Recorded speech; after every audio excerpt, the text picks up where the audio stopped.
Le nombre record d'incendies à travers la forêt tropicale amazonienne brésilienne a provoqué un nouveau tollé mondial au sujet du changement climatique et de grosses dépenses. 5 millions de dollars de la part de Leonardo DiCaprio, 10 millions de livres du Royaume-Uni. Pendant ce temps, Bill Gates soutient la première expérience en haute altitude pour une solution radicale contre le changement climatique, qui créerait un énorme nuage chimique qui pourrait refroidir la Terre. C'est ce qu'on appelle la géo-ingénierie solaire et c'est très controversé. Cela ressemblerait à peu près à ça. Des milliers d'avions voleraient très haut et utiliseraient des bus pour injecter des millions de tonnes de particules réfléchissant la lumière dans la stratosphère. Un mince nuage chimique de ces particules serait créé autour de la planète entière, empêchant une certaine partie de la lumière du Soleil d'atteindre la surface, ce qui limiterait une éruption volcanique géante dont nous savons qu'elle refroidisse la Terre.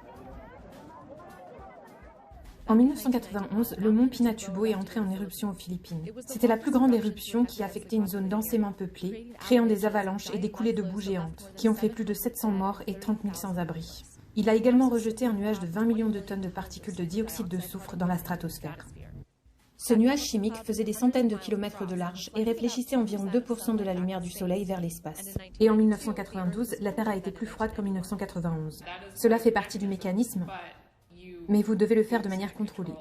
Des études de modélisation ont montré que cela pourrait réduire l'intensité des vagues de chaleur, par exemple. Apparemment, ça pourrait réduire le taux d'élévation du niveau de la mer.